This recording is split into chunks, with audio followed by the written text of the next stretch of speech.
j'entends certains, et certains vont me dire, à juste titre, hein, c'est de la vérité, et je ne veux pas aller contre, hein.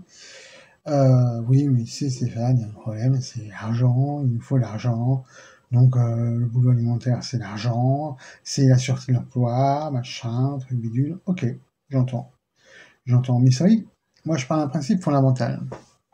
Je sais pas si vous allez être d'accord avec moi, mais moi, je pense qu'on a tous à faire dans notre vie de tous les jours, on a tous à faire des choix. À partir du moment où on se lève, on fait un choix, on fait le choix de se lever.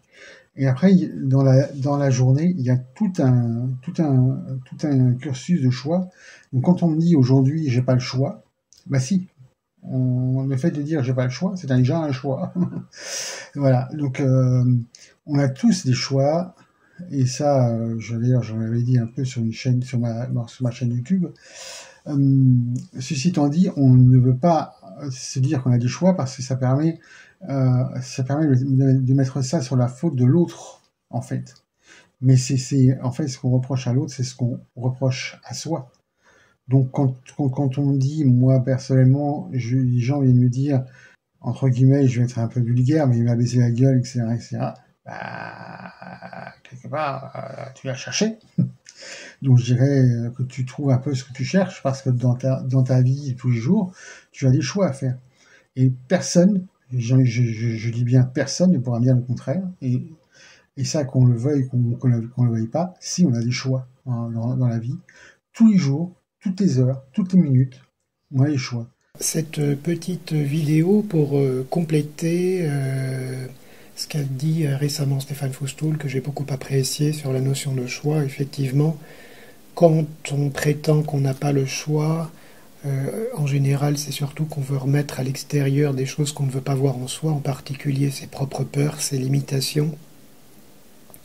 Et c'est une façon aussi de faire la victime. Et à ce niveau-là, on pourrait dire que notre société est beaucoup basée sur la notion de victime, parce que ça permet justement de manipuler les gens en fait plus facilement. Comme ils sont victimes, ils sont, comme qui dirait d'un point de vue spirituel, on pourrait plutôt dire d'un point de vue matérialiste en fait du coup, comme des petites billes dans un jeu de billard, soumis à des lois qu'ils ne maîtrisent pas. Donc ça pourrait un petit peu expliquer bien sûr ce fonctionnement-là. Ça ne l'excuse pas, hein, je veux dire, ça l'explique. Et pour compléter un petit peu cette idée-là, vous avez peut-être entendu parler, enfin ceux qui font du développement personnel ont souvent entendu parler de cette image du cocher, du voyageur et du cheval. Donc le cocher, c'est le mental qui tient les rênes, souvent, en tout cas chez les Occidentaux, qui veut mener sa calèche, mais sans tenir compte des émotions, des ressentis donc du cheval, et c'est bien dommage. Quant au cheval, quand c'est le cheval fou, entre guillemets, comme on dit, quand il est pris dans les peurs, bah, c'est pas mieux, parce qu'en fait, c'est lui qui va mener la calèche n'importe où, et certainement pas là où aimerait aller le voyageur, donc c'est pas terrible non plus.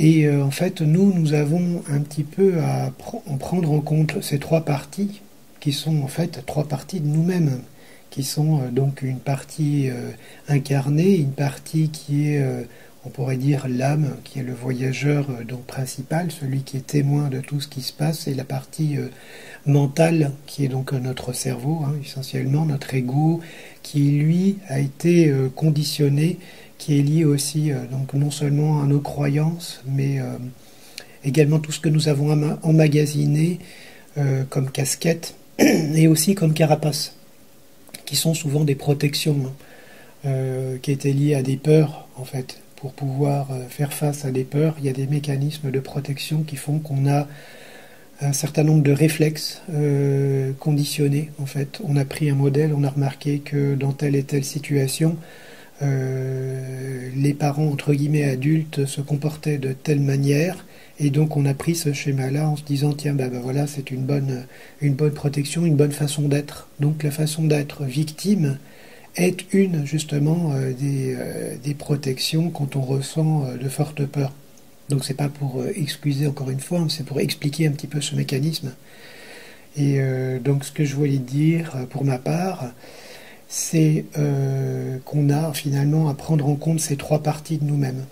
Parce qu'on ignore en fait souvent qu'on a des parties plus subtiles, surtout en Occident quand on est, comme expliqué, complètement dans le mental. Voilà, c'est Jean-François, donc Jeff Wake Up sur les réseaux. C'est la première fois que je fais une petite vidéo comme ça. Je ne sais pas si je la mettrai sur YouTube, on verra. En tout cas, je voulais la partager sur Telegram. C'est un plaisir. C'est une très bonne initiative que tu as, Stéphane, de lancer ces thèmes un petit peu pour écouter l'univers, entre guillemets, enfin écouter en particulier ce qu'on ressent à l'intérieur. Voilà, bah écoutez, menez votre calèche à bon port et soyez heureux.